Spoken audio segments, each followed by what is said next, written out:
Hi guys, and welcome back to another reaction video. Okay guys, we're going to be seeing a video today. This is actually a recommendation from someone. All right, I did a reaction for the Scottish national anthem, and I was like asking who are the Edwards family, what does it even mean, and someone commented and said I should check out the Battle of Bannockburn. Then I'm going to understand that there's a video about it. And guys, I am here to check it out. This is titled Battle of Bannockburn, Scottish versus English. Alright guys, let's check this out.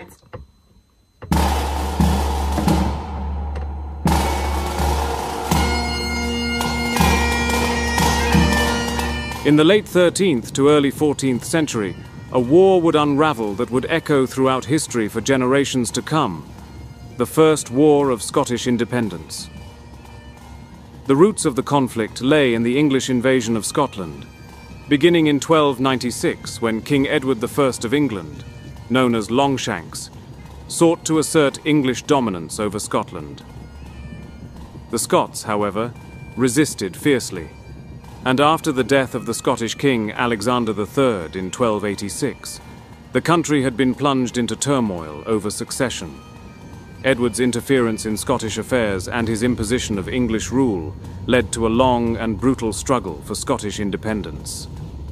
A large English army of about 20 to 25,000 men was led by King Edward II. His force consisted of English knights, heavy cavalry. Oh, now I understand the Edward's army in the Scottish national anthem. I mean, he led thousands of soldiers, thousands of army in this battle. Oh, wow. Infantry and longbowmen. They marched unopposed into Scottish lands, looking to put an end to the long and costly conflict and subdue Scotland under English control once and for all. The year was 1314 and Scotland was at a crossroads, but under the leadership of Robert the Bruce, the tide had begun to turn. The battle that would define the fate of Scotland began to unravel near a place known as Bannockburn, just south of Stirling, in late June of that year. The English arrived. Okay, now I understand where the name Bannockburn originated from. That's where the battle actually happened, and that's why they name it Battle of the Bannockburn. Okay, but I have a question, guys. What's the reason for this battle? Like, what are they fighting over? All right, maybe deep inside the video we are going to find out. All right, but still I'll be needing your comments. All right. Battlefield was spotted by Scottish cavalry scouts, and Robert the Bruce, commanding a much smaller army of about 7,000 to 10,000 men, had prepared accordingly for what his men were about to face. Robert the Bruce was also a master of strategy. He knew that his army could not stand against the sheer numbers of the English, so he chose a defensive position. The battlefield was narrow, covered in dense forestry, and flanked by marshes on one side and a stream on the other, limiting the English ability to maneuver. Bruce positioned the bulk of his army in the nearby forest, awaiting patiently for the English to make their move. The Scottish force was primarily composed of infantry, with a corps of skilled spearmen and archers, along with a smaller contingent of cavalry. Bruce's secret weapon lay in his schiltron soldiers. These men were equipped with very long pikes that in unison formed a deadly wall of spikes, making it near impossible for cavalry of any kind to break through their formation. The battle commenced when the Earl of Hereford's nephew, Henry de Bohun, spotted the Scottish king poorly equipped and took advantage. Henry de Bohun charged forward in full combat gear with his lance. Spotting the Scottish king, he charged toward him. When the two passed side by side, Bruce split Bohun's head open with his axe, killing him instantly. Meanwhile, the Earl of Hereford ordered his knights and heavy cavalry to run down the Scottish infantry that were shielding King Robert before they could retreat into the woods. Robert, seeing this, ordered his schiltrons to form up. The Scots had no intention of retreating. Before the battle had begun, Robert had ordered large, spiked pits dug and hidden across both sides of the road in preparation for an English attack. As the English heavy knights approached Robert's position, the Scottish schiltrons lowered their pikes and formed into a tight formation. Hereford's heavy cavalry smashed into the wall of pikes, suffering heavy casualties as a result. Many of the English knights whom tried to ride around the flanks of the Scottish position were chopped down by the spiked traps that had been laid.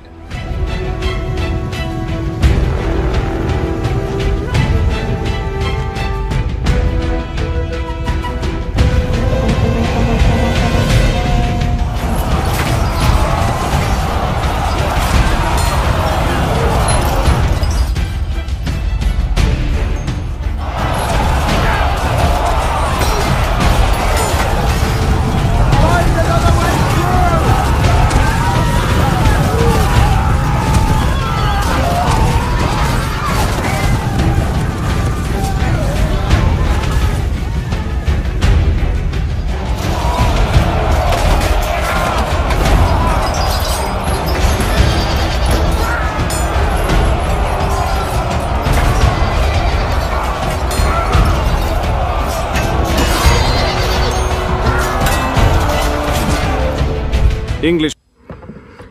Wow, I didn't know Scotland is this strong or sophisticated, guys.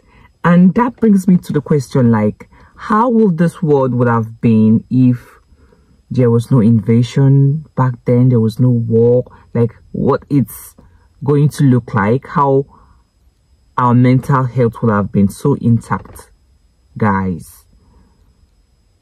Wow. Cavalry under the command of Gloucester attempted to encircle Robert's position. However, Robert's brother Edward Bruce led his contingent of Scottish schiltrons outward from the forest, deterring the English knights and cavalry, sending them retreating.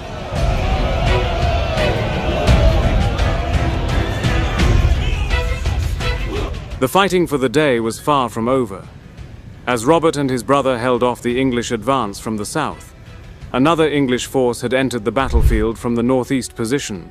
English cavalry led by Robert de Clifford had outmaneuvered the Scottish position. Aware of the threat, Scottish commander Thomas Randolph led his contingents of schiltron infantry out from the forest to deter the English. Scottish commander James Douglas quickly mobilized his contingents of schiltron and joined the fighting.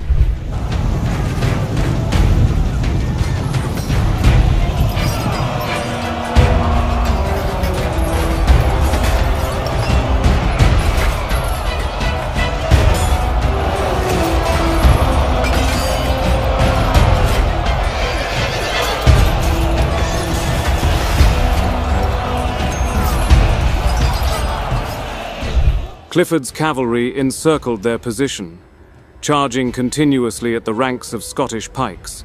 Unable to penetrate the schiltron, the English cavalry threw whatever projectiles they had at the Scottish without effect.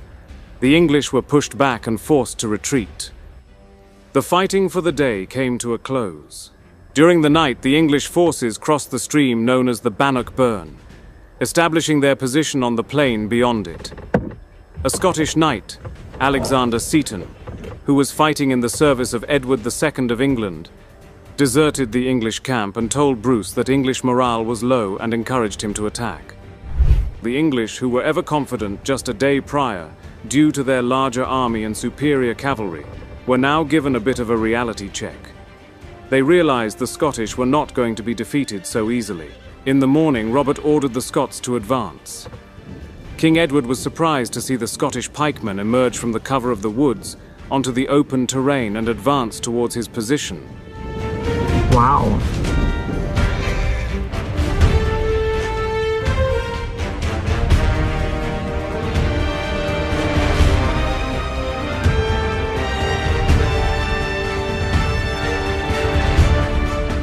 Robert sent his archers ahead of the infantry columns in an effort to tie down the English longbowmen, thus protecting his schiltron pikemen from volleys of English arrows, allowing them to focus all of their attention at dealing with the heavy English cavalry.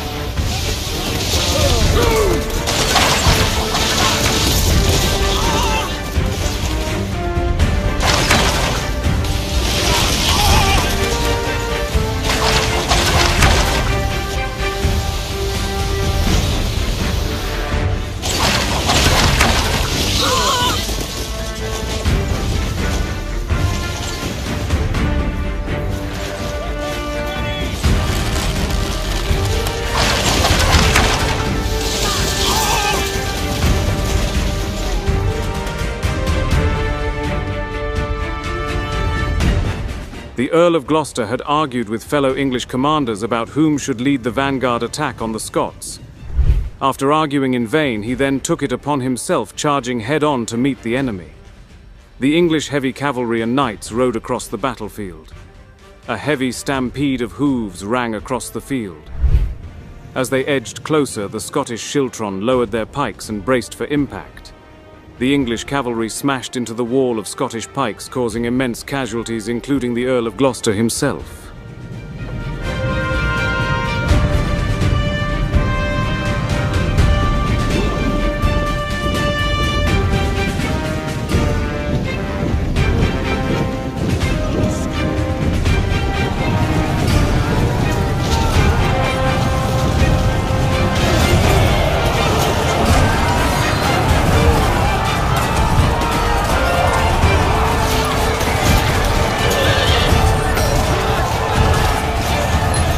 More and more English cavalry charged headfirst into the meat grinder that was the Scottish pike schiltron. The schiltron slowly edged forward, forcing the English cavalry to give ground.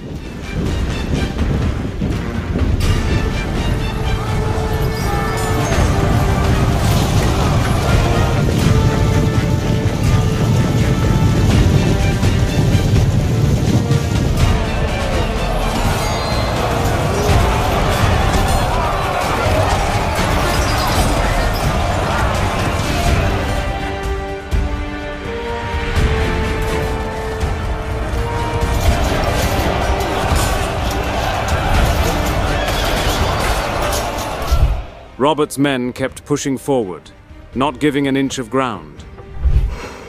The English were gradually forced backwards, and their cavalry was ground down by the Scottish schiltrons.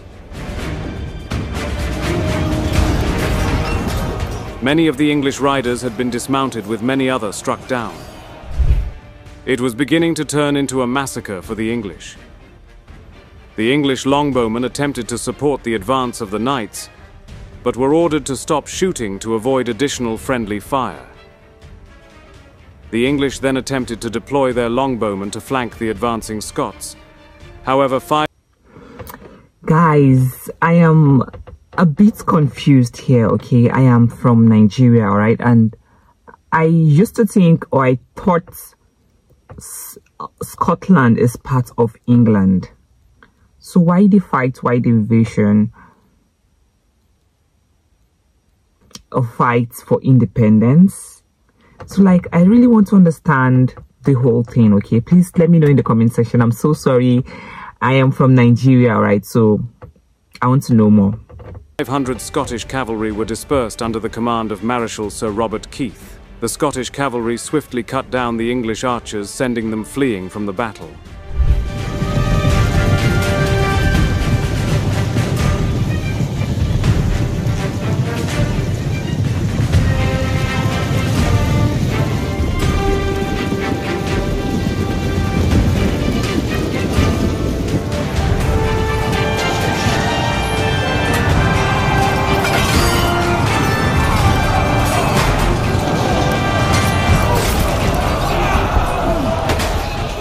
The English cavalry was hemmed in against the Bannockburn, making it difficult for them to maneuver.